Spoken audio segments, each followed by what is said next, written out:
So I did not come up with, did you come up with an opening prayer? You didn't? No. That was my responsibility, so we can just pray. Beloved, thank you for gathering us for this next conversation on suffering, loss, guilt. Help us to take in the information and share with each other out of the abundance of our experience, and fill us with your presence and your guidance as we are formed today by this discussion. In Christ's name, amen. So I thought that our closing reflection, I would do a Lectio Divina. So we'll leave about 10 minutes for that at the end. But let's begin with our video, which hopefully yeah, the work of the people one. Yeah, there we go. One of the things I have been wrestling with most and currently is that sense of Han. So in Korean, there's this term called Han, and I think a rough translation is suffering. That went off, thank goodness. So yeah, that's going to help, but it doesn't stay off long. I think for some reason it really sorrow, but that's actually not a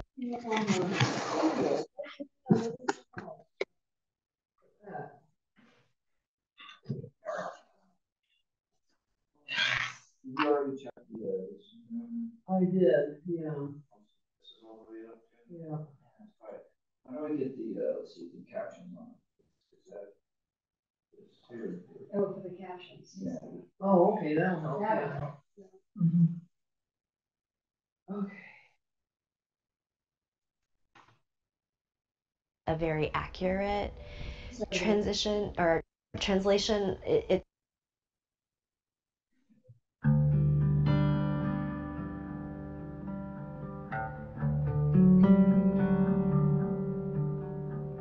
one of the things I have been wrestling with most and currently is that sense of Han. So in Korean, there's this term called Han, and I think a rough translation is suffering and sorrow, but that's actually not a very accurate translation. Someone once described it as like, it's the suffering and the swallowing of the suffering of our people throughout time, and that you carry that. And I thought, well, why would anyone want to carry your entire people's suffering forever? And yet, I do think that there is something missing in Western US theology around suffering, and that we want to emphasize that it's temporary and that it's fleeting and that it can disappear as quickly as you say the sinner's prayer, and then your suffering is gone. And so that idea of a long suffering and of carrying the suffering at a spiritual level of other generations is something that I'm trying to sit in a little longer, in part because I am wondering what are the sins of my generation that I am asking my children to carry, and what should I have done, and what can I still do to lighten or change that suffering, and how does Han, or that collective ability to carry that, how is that a blessing, particularly in a society and culture that does not want to suffer and tends to do a lot of numbing. So am I able to connect with something that doesn't have a word in English, but maybe I carry in my bones and in my DNA, and that is part of the gift that I bring as one who knows both the Korean and the English. Shouldn't we feel guilty though for what our lineage has done in the past? Yeah, oh yeah, absolutely. There's plenty of room for guilt. There's plenty of room for guilt. In fact, here in the US and in the West, I'm not sure we are comfortable with guilt either. I think there's a quickness to wanting forgiveness and extending forgiveness and trying to race from guilt to reconciliation. And so we kind of skip over that, and that should be and often is a much longer process. So yeah, I'm all about guilt. And being, I think, growing up Korean American immigrant, I know a lot about individual guilt, and I also know a lot about cultural and communal shame.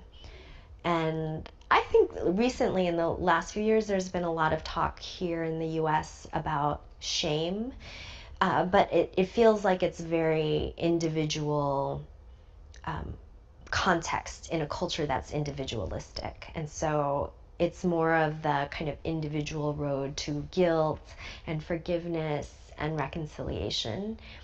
But when I talk about guilt and shame, it's definitely much more collective. It's the...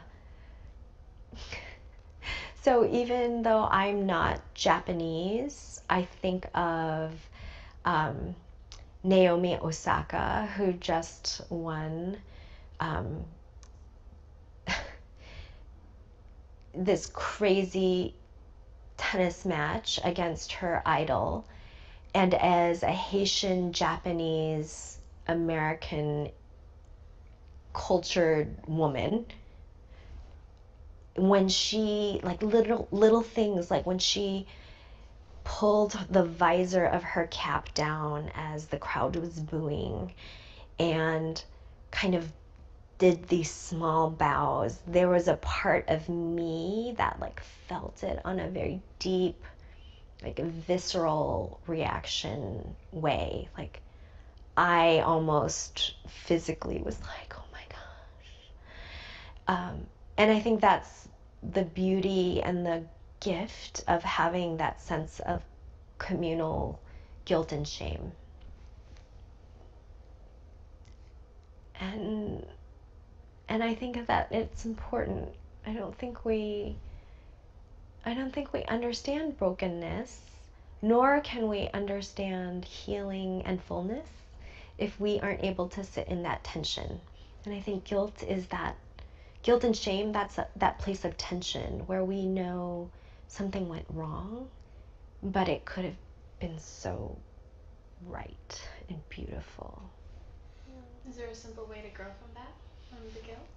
Simple? Oh my gosh, no, I don't think it's simple. I think it's complicated, and I think it requires God, and I think it requires community. I think we need other people to tell us we are not supposed to be stuck there. And I think maybe because of my kind of communal way of thinking, sometimes I feel like I can be the person who says, you can let this go. That mistake, that doesn't define you. Because I've needed that. I've needed people to say, yeah, that mistake, that was a pretty big mistake. That was actually a very big mistake, and it was a costly mistake. But you do not have to stay there forever. And hey, there's a whole bunch of us who've made that mistake too, and we've come out on the other side. It's not simple. I wish it were. I think we would all recover a lot better and faster. But I also think that we need, again, I think the church could be that place. It should be that place where people can sit in the tension of that and then come out of that together. Okay, so talk about the struggle of credentials and credibility.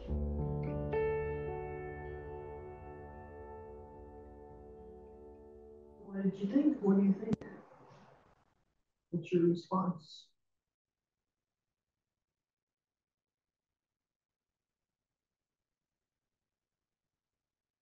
I can relate to bullying, feeling shame. That's a neat one, but not sit in it and just move on.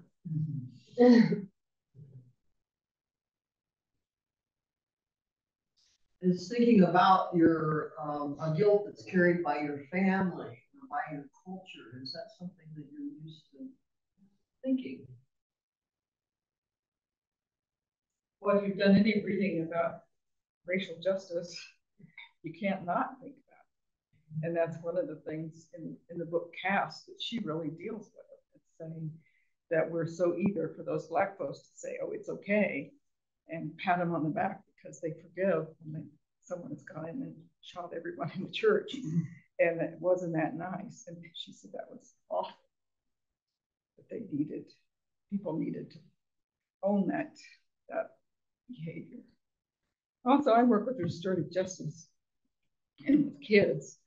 And one of the goals is to get them to acknowledge that they've done something and that it's the accountability piece that helps move through that to say, it isn't because my mom did something, or they have to own it, and also to recognize that what they do affects other people.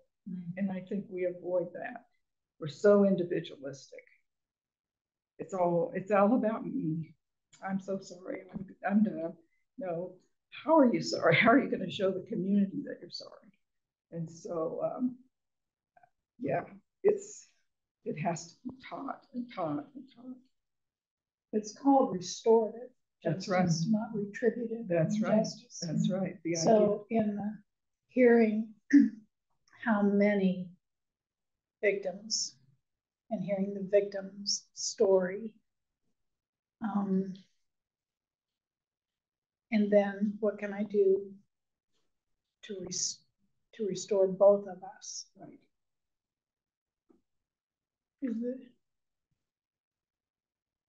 Is the piece that came from no justice without, what was Tutu's book? No peace without forgiveness. Without justice. Yeah, without forgiveness. So that whole restorative justice model came after apartheid and listening to the stories. No future without forgiveness is the name of his book. And that's duplicated through our Native culture. It's just duplicated, you know, that same thing. You know, we did all those injustices to our Native people. And a lot of people just don't get it. I mean, they don't see that that's, oh, I didn't do anything, but our culture did. And it's maintained. And it's the way everything is systemically organized, right, in such a way that you can say, I'm sorry, and it's not my fault, and this and that. But we all have a role to play in the acceptance of the white man's justice. To say more about that, how would you, with the Native, you know, I think immediately of the generation that was sent to boarding school and lost their languages and were abused by the missionaries and all of that. So how would you adjust that from, you know, A systemic. yeah. I'm thinking of all of those who are, you know, I remember being so struck reading about the justice system and the statement of what a reasonable man might do. Well, what does that mean for all the women, people of color, Native Americans? But that's the yardstick. And so if we do not begin to put people at the center instead of the old model that we have. We would always be saying, I'm sorry, and being disconnected from it. I'm a good person. I didn't do any of that. And that's a tall order, and people intuit that. That's a change that makes a difference. I think it's so difficult because our culture is so individualistic. You know, the American, the wild, wild west, and, you know, pull yourself up by the bootstraps and we can do it ourselves. That it's hard. I think there are cultures like the Korean culture that think more community. Most of them do. But Connie was just sharing with me at coffee about her immigrant who came in the 1880s as an indentured servant, and so that he could pay for his ship. And then he worked on a farm like a slave as an indentured person 5 years, and he was just a teenager. And, you know,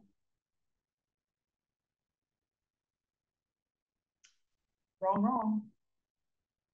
But so the individual, so I guess my point is he had to be an individual. He's focusing on himself the whole time. Like, I've got to get on that ship. How can I get on the ship? Okay, I'll become an indentured servant. Every day as he's plowing in the fields and he's exhausted and he's demoralized, he's thinking, okay, you can do it.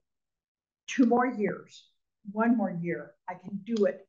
So I think a lot of that immigration story is also why we are so individualistic. Part of it. Because he had to focus on himself. And he did it. So it seems like in that story, there's also the sorrow that I think, the communal sorrow. I think that a lot of our family narratives have success as their underpinning. You know, we successfully came here in such and such a time, and we successfully built our farm, and we successfully did that, this and that. But the sorrow that is underlying that, of leaving the old country, of leaving family, of yeah, those sorts of things. I think it's really eaten our lunch, as it were. It's really, you know, think about your own family. Have you heard stories of missing the old country or longing for the old country or anything like that? Absolutely. I'm first generation born here, and I feel that very strongly, that one member wanted to come and the other did not. And I found out not too long ago that my grandmother was very like me, very social. Here she was a shut-in, disconnected, cut off. And the sorrow comes from, in the old days, you can't go home again. What you left, and that's it. You know, and for us, it was during the bombing of Birmingham, England. You know, and here we were sitting here, not always getting the information. So it's very difficult. And I heard a Canadian psychiatrist talking about depression as the root of the immigrant experience that's so rarely recognized and discussed. And you can feel it. Nobody has to tell you. You just feel that heavy weight. So in Connie's case, her great-grandfather left his mother and all of his sisters. And that was during the famine. Out of Ireland. And you don't hunker around thinking about how difficult, and as you were saying, let's just move on. You know, you hang out there, you'll be stuck home in bed.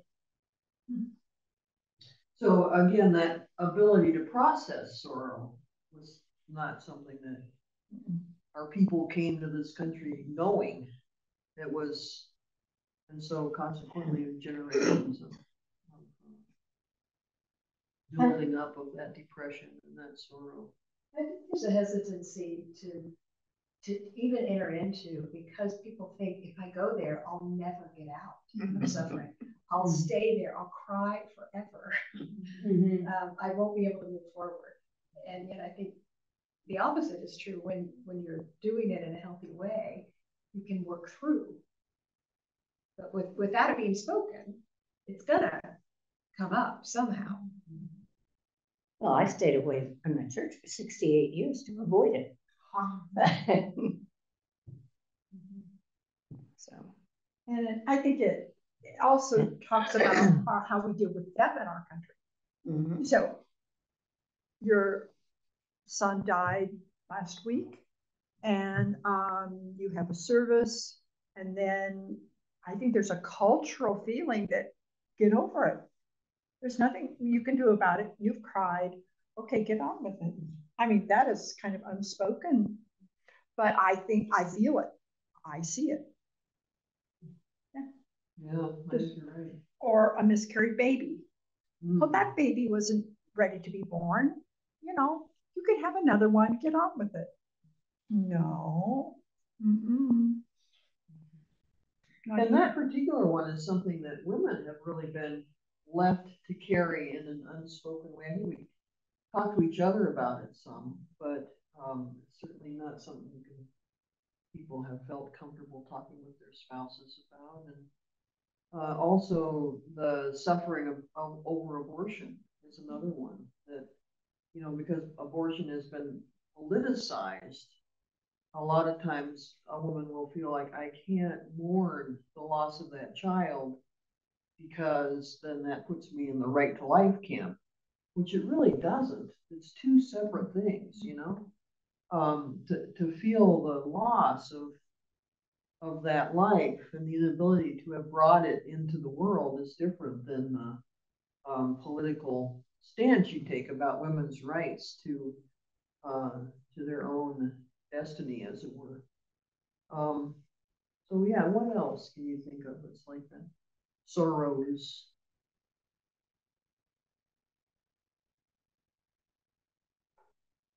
We talked a little bit about the sorrows of the Jewish people who came out of the Holocaust and the kind of depression that's systemic, and especially in folks who are next generation after the Holocaust, survivors who went on to have a second family, and then that was really a family laced with heaviness, depression, so on. Ironically, on that subject, we had a Holocaust survivor in Fort Collins, and I knew the family well. And he used his number from Auschwitz to write his book. It's the title of his book, number 105678 or whatever. And I read the book. I know his daughter-in-law very well. And he had one son, but he went to the clinic where Yvonne, my daughter, works. And that was the most joyful man I have ever known. And everybody at the clinic, when they knew he was coming in that day, they could hardly wait until he got there.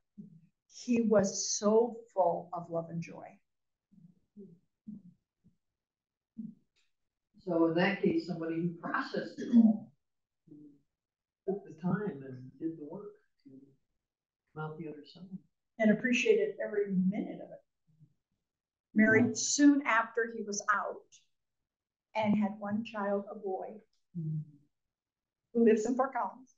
And he died at 90 or 101. I don't know if it was 99 or 101. There's a wonderful documentary called Forgiving Dr. Mengele, written by one of the twin girls who were the subject of atrocious experiments.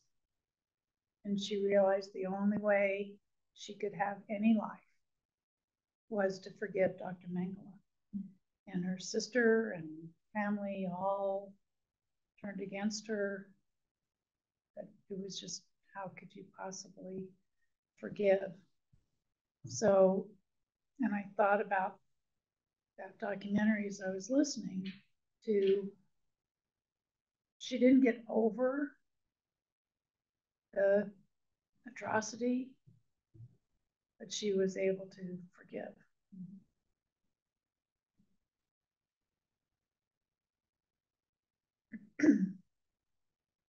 So how do you carry the guilt and sorrow of your people, especially the sorrow first?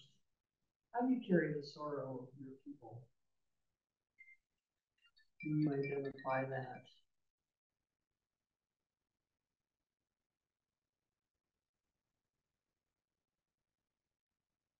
You've been on the reservation too, so you and I might have the same answer there. So, Say that again. Well, having grown up next to the Wind River Indian Reservation, carrying that sorrow.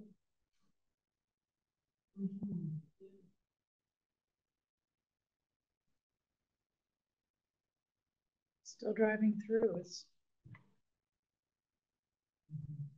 yeah, Lori and I share that very place. Yeah, you drive through that reservation and you see the little tiny houses, some of them that don't have windows, they have blankets over the openings instead. And, broken down cars in the yards, and yeah, so for me, that carrying that sorrow is always present. Look what we did, because I mean, you know, like my family came to the U.S. in the 1800s, and so I can say, oh well, you know, we didn't do anything wrong. We were all farmers in the 1800s, but a lot of that land in the land grab at that time was native. They wouldn't call it their land, but it was their hunting grounds and their crop growing grounds and their place. And we were, you know, so my family was very much involved in the takeover, even though they didn't know, they were ignorant, but so what, you know? So that sort of brings me to the other thing, which is the guilt, the communal guilt, and how do we hold that? We talked just a minute ago about being so easy to say, not me, not my fault. But when you don't do that, then what? How do you carry that guilt and shame of the generation, of your generations, of your people? So hard. Yeah. We made a discovery in our family that my great grandfather was a wizard in the Ku Klux Klan, and we discovered his garb in the attic. And I remember bringing it up to my aunt just recently, and she got defensive really quickly that they had to do that in order to do business. And that, you know, that was what they had to do. And I didn't do that. And so it was just, this conversation was completely shut down, you know. And I just realized she just can't hold it. She can't talk about it. And I don't know what I was looking for, maybe just a common acceptance or just an acknowledgement that we have that in our history. But she wasn't able to. And I don't know that we as a country, well, we can't collectively do that. We just haven't been able to have the will to do it. So what would it look like to do it well, to do it in a way that made a difference? You know, you were talking before about Desmond Tutu's justice leading to peace, reconciliation being important. How could we carry this in a way that helped, that made a difference, and brought justice closer? So I think I'm kind of the sandwich generation. You know, my mom would have been the, you know, and we did talk about it, and she was like, well, I never had slaves. I mean, that sort of idea that I didn't do it, you know, whatever. And then my son you know, he acknowledges he's a white male. And so he's like, if I have to be the last one that's promoted, if I never get promoted so that women and people of color can be promoted, so he's the collective giver, you know? And so a good soul, I think, kind of that's the sort of action that would maybe start to heal things. Yeah. Wow, thank you. I was just gonna say it's too late. No, I mean, these young people, man, they're on it. Yeah. You know, they get it. You know, I mean, he understands. He's been benefited through no credit of his own. And so he feels like the justice would be, yeah. I think just that acknowledging piece is the starter, and how we still benefit from the same systems that created that. We're still benefiting. You know, our country's built on the fact that they had free labor for 300 years to get a lot done. And we all benefit from those systems. And I think acknowledging that is the first step. And what's your response to that, hearing that? How does that sit with you? Actually, that sits very well for me. My family, both sides have been in the U.S. since the 1600s. So original families on Long Island, in New York State, in Virginia. And my son, our son, who is 40, maybe 42, my math's not so good somewhere, has decided that he really is, and people have been successful. They have been in the banking industry. They've been real estate people. They've been engineers and been involved in building, communities, heating systems and things like that. Wants nothing to do with it. After living in Fort Collins for a number of years, he sees several things. First of all, he sees nature being destroyed. And that's certainly true on Long Island because, again, our family were one of the families that took over the North Shore and the Hamptons. And some of them still live out in the Hamptons. So instead of having the beautiful, clear Shinnecock Bay and things like that, and beautiful areas where they could fish and hunt and so on, those are gone. It's all developed. And while our family has not been involved in developments and that sort of thing, they've been involved in the business part of it.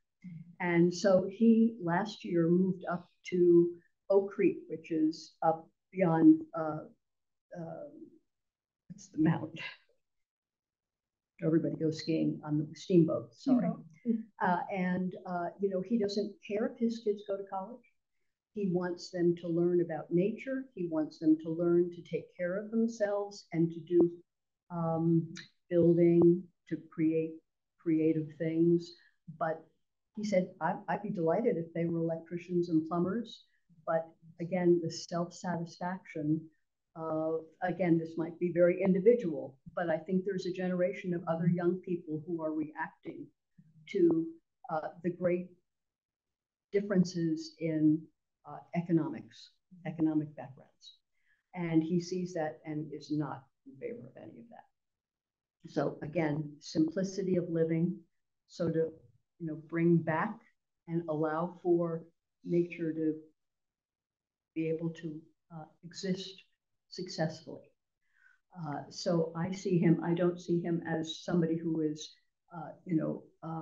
going to be that person who is totally involved in asking forgiveness, but I see him as looking to do something so that, the great differences in economics and the way people live and the aggressive taking over of nature is something he's reacting against. And maybe it is a sort of guilt. It's highly possible. Because he doesn't want to build, they have a log cabin house which needs a lot of work, but the kids are going to learn to deal with this. So I see that as very different. And certainly our family you know, has some famous people in its background. But, you know, none of that. Yeah, I see that in our youth too. Me too. Definitely, definitely, especially the ones that are now in careers. Most of them are going into ecological and water hydrology and all the things that we need. You know, that's where their interest is. My daughter loves it, environmental engineering in charge of. Very strong. I have a grandson right now, my youngest one, who's doing a project for his junior year in Harvard. And he's been all spring break filming the issues of water in the West, starting in Arizona. And then he's developing the side of the farmers and wheat and the production, what that means. And then he'll spend the month of June doing that too. So I think, you know, what we're talking about is, certainly for me, when confronted with impossible situations or seemingly from the family on out, you can either sit there and wring your hands or figure out, what can I do? How can I make a difference? And each of us is capable in our own way to finding the answer to that. And I think when you do, there's an awful lot less guilt because you're doing something to make things better in whatever small or large way you can find. And I love, what's her name, Kimmerer, who wrote, she talked about harmony. And harmony, you know, is this way. It's not a this way. You know? It's a this way. Yeah, okay. So it sounds like what you're saying is that to deal with our collective guilt, first of all, acknowledging it is a good idea. But then figuring out the little things that we can do is also a good idea. Kathy also talks about the church. The church ought to be the place where people can sit in the tension and then come out of the tension together. How are we doing, do you think, at that? What could we do differently? What could we do more of? What do we need to pay attention to as a church? I think it's hard because if you had an event that really honed in on sitting there, I'm wondering how many people would want to come. I'm coming. This group maybe would want to come. But most people, that feels very hard. That no, thank you. Well, I think the first conversation is how can all of us learn to deal constructively with the honest differences of opinion that we all have as you're going through life, from your family to the church and to other social situations. And it's worth doing because true intimacy of all kinds flows out of that. And the inability to do that leaves us at a lower level of emotional growth generally. Are we as guilty of a lack of civility as the Imperial Church will qualify the word church? But we've observed incivility within the church. Here you're saying it's in the bigger church. Yes, the answer is yes to both. Okay, good question. So how do we deal with that? How do we kind of carve away at that issue? Truth, honesty. I don't recall Courage. Jesus saying anything about being sweet or nice. Truth and love. So it seems that the very beginning of that is the recognition that we can disagree and still love each other. That it's possible to stand in that tension. You don't have to like everything you like, whatever, in order to be in community with you, all of you. And if we can do that here, it's like dropping the pebble in the pond. When people talk about how we can handle those people in Washington, and it's by showing up at the city council meeting here or the HOA meeting, talk about lack of civility. But if we can't do that here, that little ripple will never affect change anywhere else. I don't think church people see us as doing that kind of thing. Church people want to come to church. They want it nice. People haven't wanted to face the differences here in our community, our 301. Behind the scenes for a long time. Didn't come in with an idea of respecting each other and asking the right questions. I don't have much hope for the church stepping up. I don't. I think I do, because I'm a newbie. I see the positives. I mean, I was suspicious, I have to tell you, when I first came. Because in New York, everybody's not coming up and talk to you, looking you right in the eye and all that. But there's something wrong with these people. And I found out maybe there was a lot right. So I'm optimistic on that. I don't know the big community of the three. I only know this community. But I will say that this is the sweetest, it's a bad word, the warmest, most accepting, engaging, religious community I've ever been a part of. And I only speak for this group, our group, because I don't know the other group. I've had a few, I've worked on committees. And I am in the quilting group that I do with the Lutherans. They were in general, they were very sweet and welcoming. But I don't have the administrative part. That's where it gets tricky, is when it gets administrative. And Yvonne said, and Mom, you don't want to get involved in that. It'll just kill you. And I'm like, okay, Yvonne. Yeah. She's trying to protect me. She doesn't want my bubble to be broken. And well, you've been involved in the administrative. I've seen a lot of churches badly. So, and the fact that you're still here. And I'm still here because I guess I'm a thorn in everyone's side. But the problem for me is that the potential is so great for us to do really good things, and I still believe in that. Good. The potential is there. I mean, all we have to do is look at Jesus, for goodness sake. If we could follow Jesus instead of the church, we'd be okay. So how can we do more of that as a church?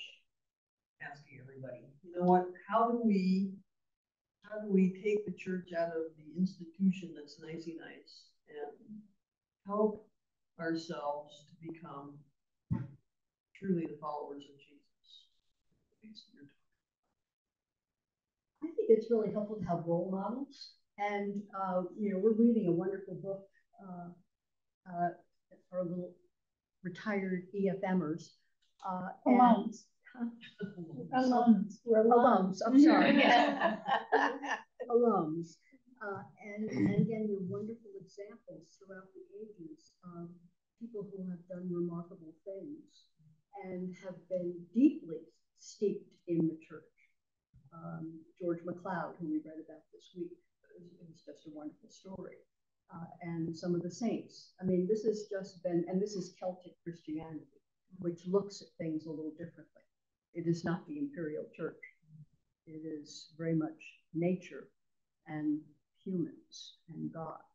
So I think having, again, having groups where you can read material where there are people who have risen above everyday clamor or noise, and have listened to God and have listened to the people around them have made a huge difference. And I think it's not sometimes nice to have that as one possible. I think there are many ways you can go, but that's one. Yeah. And it's, as I said, it's within the system. These are people who stayed in the system to affect the change. We can't affect change from outside of the system. Pushing it, it has to be from within. Organic. So it sounds like one thing is supporting each other in being thorns in one another's sides. Yeah. Supporting the thorniness. We put well said at the head of the hit parade.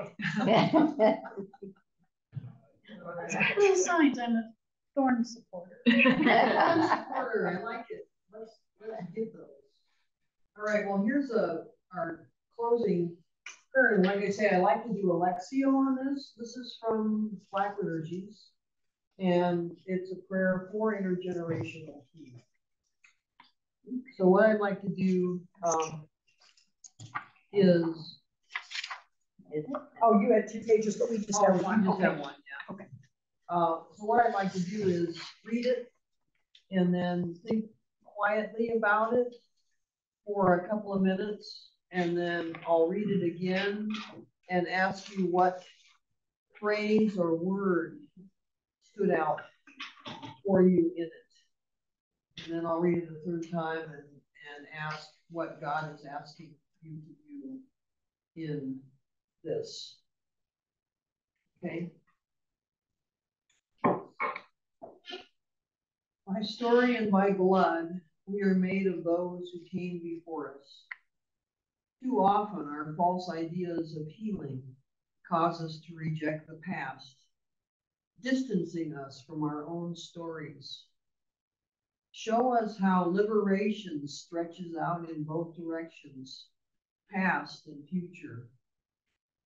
Assure us that what has been does not always have to be. Train us in new coping habits, new patterns of self-regulation that counter what we think we are destined for. Center storytelling and exchange in our family system, that we would learn to be gentle with those memories that feel tender and fragile, and be strengthened by the miracle of our survival. Keep us from living into dysfunctional family roles, that no one would be held captive by what an unhealthy family decides is their identity.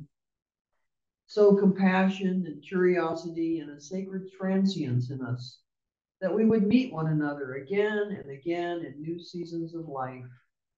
Affirm the need for collective remembrance and processing, protecting those stories that are prone to being forgotten or misremembered. But remind us that our processing need not be rushed, that we can go slowly, taking time to tend to our wounds. To travel into the trauma of past generations is costly. May we do so carefully and with a companion who is safe and trustworthy. Amen.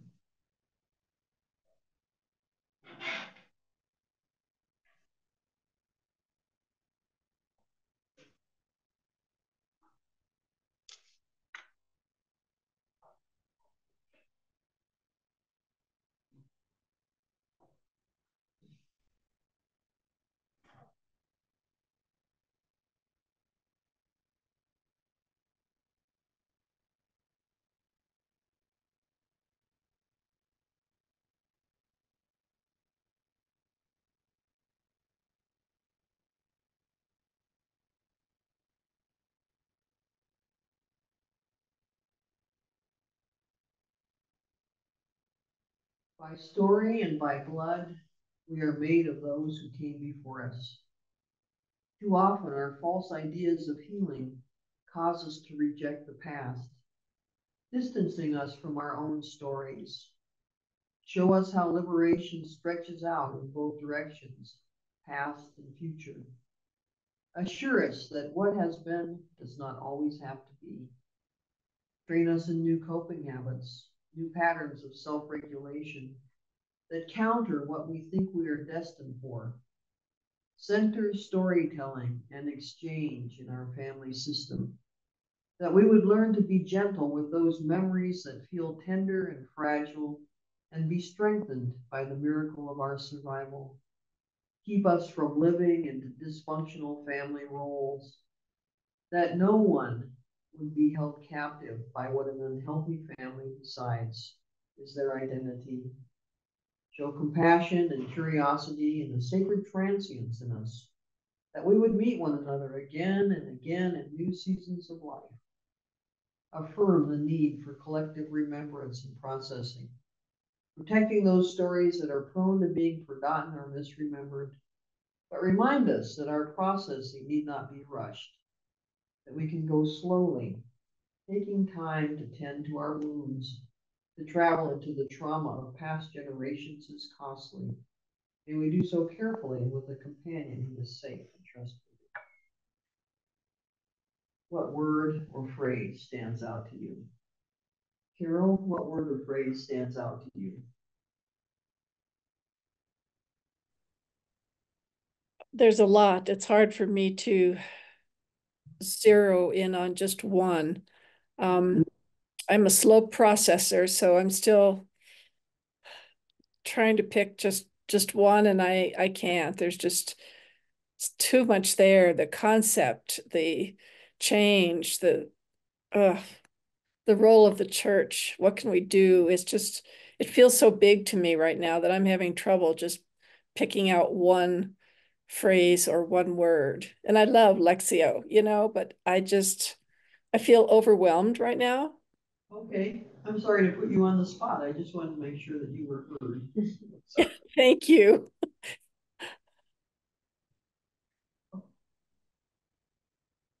I have not heard a combination of compassion and curiosity. Looking at that.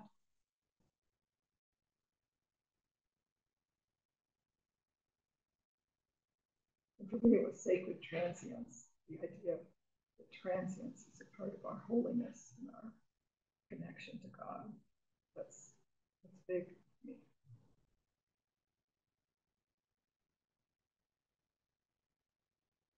Storytelling stood out today.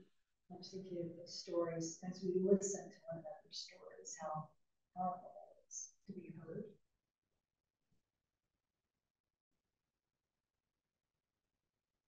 And to be gentle with those memories.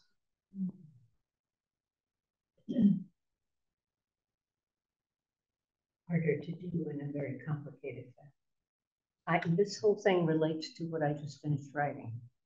Wow. All of it. Read it one more time, but for me it was, where's that dysfunctional family thing? Keep us from living. Keep us from living the dysfunctional families. Roles, yeah. Anything else? Slowly, but that's so countercultural. Yeah.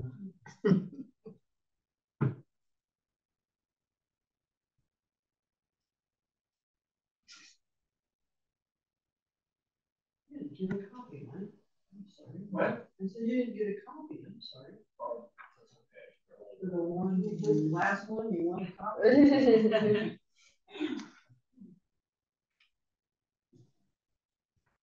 Okay. And this time, you're paying attention to what God is asking of you. By story and by blood, we are made of those who came before us. Too often, our false ideas of healing cause us to reject the past, distancing us from our own stories. Show us how liberation stretches out in both directions, past and future. Assure us that what has been does not always have to be.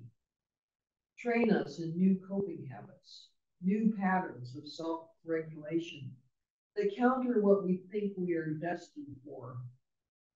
Center storytelling and exchange in our family system, that we would learn to be gentle with those memories that feel tender and fragile, and be strengthened by the miracle of our survival.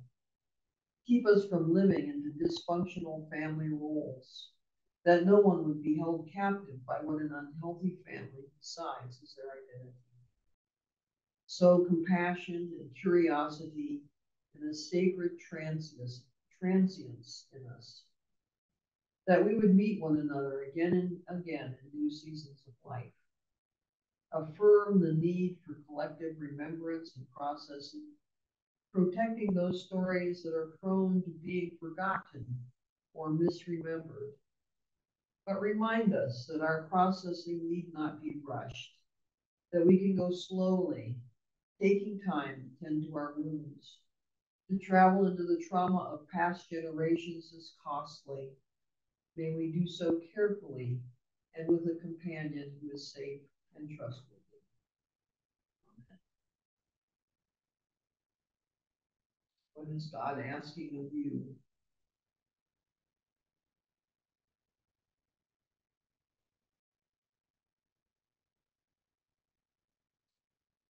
To be curious. So then,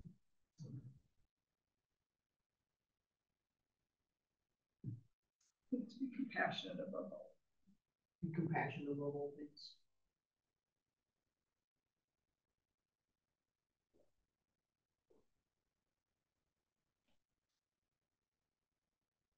Beginning with our own, which is sometimes more difficult than the other. Mm-hmm.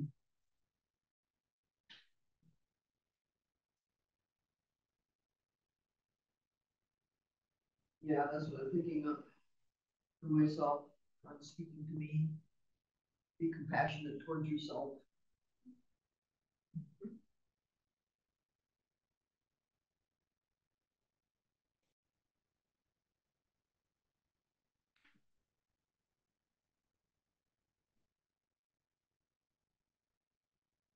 Anybody else? I'm speechless. What that God's telling me to be speechless. God's made me speechless. What does that tell you? Yeah. It's good to just sit with something. All right, well, thank you, everyone. thank you. Yes. Yeah, next Sunday is our last Sunday of the series. So, What happens then? after that? What happens after that? After, no, next week. Next week? We were talking about ashes and using Sarah Miles, who is describing her experience of ashes on the street, going out and ashing people.